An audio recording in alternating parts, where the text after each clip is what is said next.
ओम नमो भगवते वासुदेवाय नमः। लक्ष्मी नारायण की जय हो।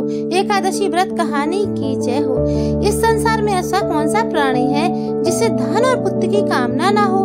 इस पृथ्वी पर हर मनुष्य संतान का सुख भोगना चाहता है। इस तरह से श्री कृष्ण भगवान से युधिष्ठिर कहने लगे, हे प्रभु, संतानहीनों के लिए कोई ऐसा तप या व्रत बताइए जिससे संसार सुखी रहे। अब श्री कृष्ण भगवान ने जो कहानी कही वो इस प्रकार है।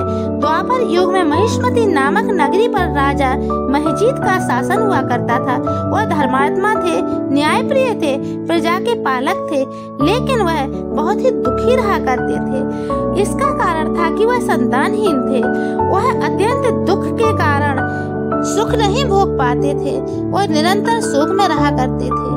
एक बार उन्होंने सभा में सभी ऋषिगण बुलाए, सभी धर्मात्मा बुलाए, नगरवासियों को बुलाया और सभी के सामने हाथ जोड़कर विनय पूर्वक कहने लगे, हे ऋषिगण महात्मा, कोई तो ऐसा उपाय बताइए।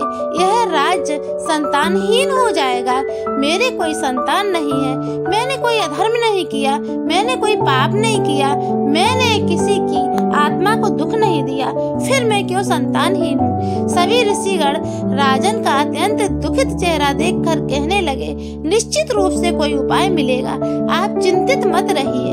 और सभी लोग मिलकर एक जंगल में निकल गए, जहाँ पर एक घनघोर तपस्या में लीन ऋषि लोमस दिखाई दिए। वो सब ऋषि लोमस के पास पहुँचे और राजन उनके सामने विनय पूर्वक कहने लगे, हे ऋषिवर, मेरे ऐसे कौन से अपराध हैं, मुझे बताइए। मैंने तो कोई ऐसा अपराध नहीं किया।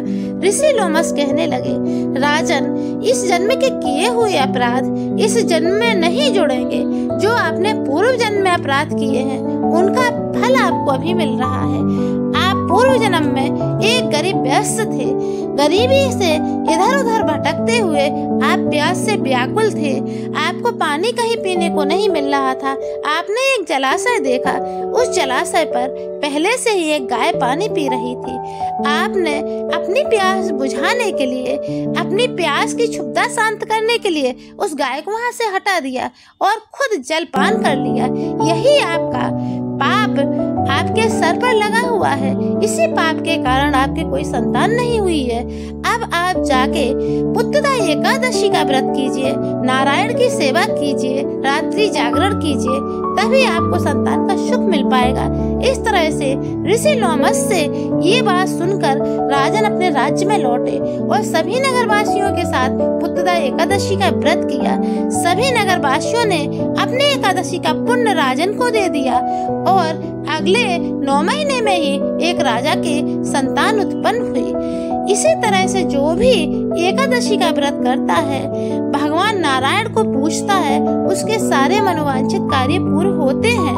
अगर आपको एकादशी का महत्व सुनने में अच्छा लगा है तो आप वीडियो को लाइक करिए, सब्सक्राइब करिए। Thank you.